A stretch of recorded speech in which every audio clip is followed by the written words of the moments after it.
Pemirsa, banjir menerjang 2 kecamatan di Lombok Barat, Nusa Tenggara Barat. 4 orang meninggal dunia termasuk bayi berusia 6 bulan.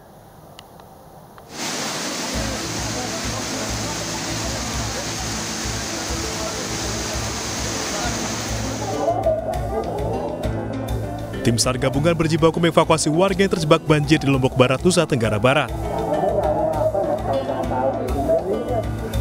Derasnya aliran banjir menghambat proses evakuasi.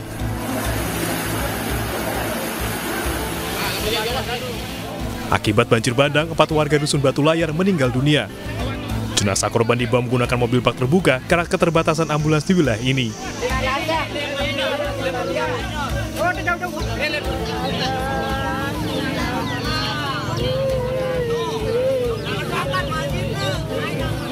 Kerabat korban tak kuasa menahan tangis saat jenazah tiba di rumah duka. Keempat korban diduga terlambat menyelamatkan diri hingga terjebak di dalam rumah saat banjir bandang terjadi.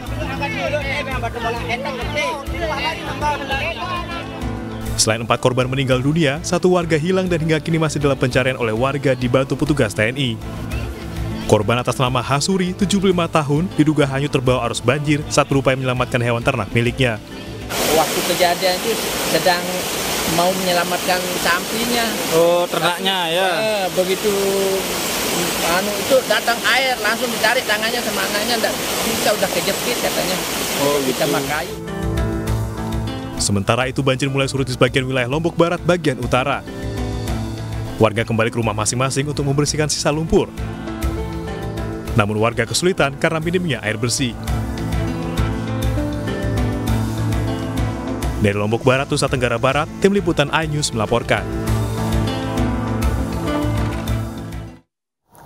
Lalu bagaimana penanganan banjir Lombok Barat yang menelan korban jiwa dan informasi terbaru situasi di sana? Sudah bergabung bersama kami Bupati Lombok Barat Fauzan Khalid. Selamat sore Pak Bupati. Selamat sore, Assalamualaikum. Waalaikumsalam. Baik Pak Bupati, kami ingin tahu terlebih dahulu bagaimana kondisi terakhir di sana, apakah banjir sudah surut? Dari sisi banjir alhamdulillah sekarang sudah surut.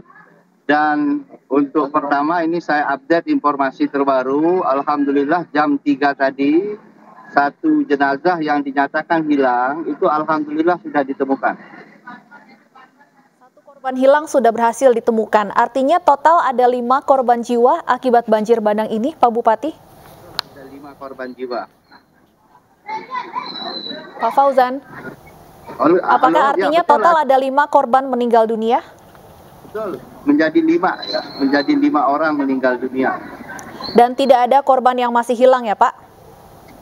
Sudah terdata semuanya, alhamdulillah tidak ada lagi. Baik, lalu pasca banjir ada berapa kerusakan rumah yang dialami warga? Di wilayah Batu Layar, di satu titik di mana tempat ada 4-5 warga kami meninggal, itu ada sekitar 50-an rumah yang rusak berat, itu sisanya itu ratusan rusak ringan. Dan insya Allah kami nanti akan dibantu oleh rekan-rekan TNI Polri, akan membantu untuk perbaikannya. 50 rumah rusak berat di Dusun Batu Layar. Untuk warga yang rumahnya rusak berat, di mana kemudian warga mengungsi saat ini?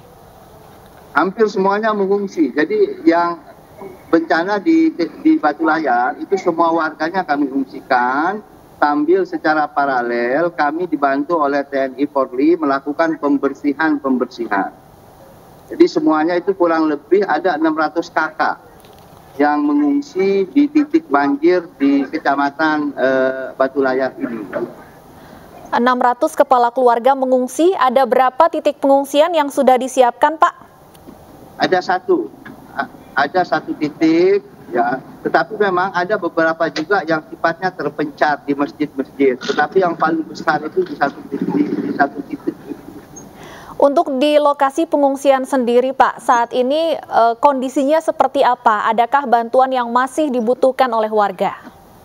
Jadi perlu saya informasikan, begitu terjadi bencana, ada beberapa hal yang harus saya pastikan itu terpenuhi. Yang pertama itu kebutuhan dasar berupa makan minum dari seluruh pengungsi kami jaminkan, dan alhamdulillah semuanya berjalan dengan baik. Kemudian yang berikutnya harus ada petugas kesehatan. kemudian air bersih. Dan bahkan sekarang kami bersama TNI Polri lagi merancang dapur umum di titik pengungsian terbesar. Sehingga kemudian apapun kebutuhan warga terkait dengan makan minumnya itu insya Allah akan terjamin. Selain menangani pengungsi, apa kemudian prioritas penanganan banjir bandang selanjutnya, Pak Bupati? Pembersihan lokasi. Kami optimis sekali 1-2 hari ini lokasi banjir sudah akan bersih sehingga warga pun bisa kembali ke rumah masing-masing. Sehingga kemudian kami akan mensupportnya terkait dengan kebutuhan makan, minum, airnya. Termasuk setelah beberapa hari mereka kembali ke rumah masing-masing. Ya, kami mendapat informasi warga yang mulai membersihkan rumah mereka ini terkendala karena minimnya air bersih. Seperti apa solusi yang akan diantisipasi oleh pihak pemerintah kabupaten, Pak? Hari ini kami mulai dropping. Jadi begini, memang kesulitan kita di Lombok Barat ini, tempat bencana ini kan terpencar dan semuanya membutuhkan air bersih untuk kepentingan membersihkan rumah masing-masing. Sehingga memang polanya itu kita gilirkan. Nah, di lokasi banjir di Batu Layar ini kami belum melakukan pembersihan. Tidak terlalu membutuhkan banyak air bersih untuk pembersihan rumah. Karena masih terfokus pada pembersihan puing-puing akibat banjir, ya, termasuk ya hari ini kami temukan mayat tadi itu. Dan bahkan perlu saya informasikan, pencarian mayat itu langsung dipimpin oleh Pak Danrem, alhamdulillah. Iya, Pak Fauzan, kami sempat melihat korban meninggal dunia dibawa dengan menggunakan mobil bak terbuka karena informasinya minim ambulans di wilayah Lombok Barat. Benarkah informasi ini, Pak Bupati? Itu kemarin pas awal, ya pas awal karena kan laporan yang ke kita juga banyak masuk terkait dengan titik-titik lokasi bencana. Dan informasi yang masuk pada waktu itu belum ada laporan ada yang meninggal. Sehingga ya, di awal itu kami belum memiliki semacam skala prioritas mana yang harus kami dahulukan. Baik, selain rumah warga, Pak Fauzan, apakah ada fasilitas umum yang juga terdampak banjir bandang ini? Kalau fasilitas umum hanya satu masjid sama satu sekolah, itu pun tidak terlalu rusak parah. Satu masjid dan satu sekolah ikut terdampak. SD, itu terdampak, tapi tidak terlalu parah. Lokasinya di Dusun Batu Layar juga, Pak, masjid dan sekolah yang terdampak? Betul. Baik. Terima kasih Pak Fauzan Khalid, Bupati Lombok Barat. Kami akan tunggu tentunya penanganan selanjutnya pasca banjir yang menerjang wilayah Lombok Barat.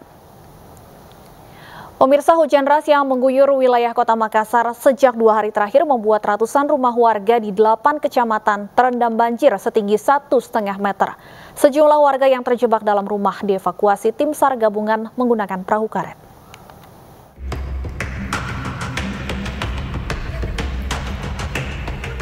Tim SAR gabungan yang terdiri dari Basarnas, BPBD, dan TNI Polri langsung mengevakuasi sejumlah warga yang terjebak banjir di dalam rumahnya menggunakan perahu karet di Kompleks BTP Kota Makassar, Sulawesi Selatan siang tadi.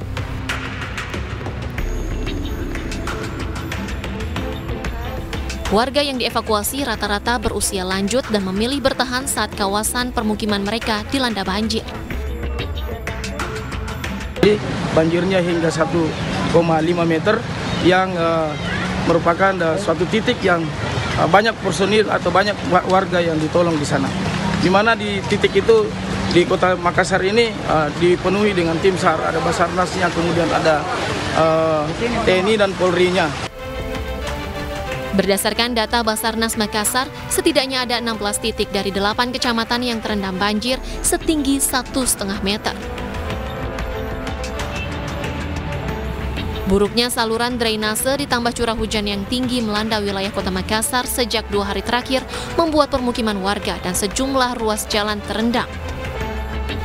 Dari Makassar, Sulawesi Selatan, Yoel Yusfin, iNews melaporkan. Banjir pada Pademangan rusak rumah warga. iNews sore akan segera kembali sesaat lagi.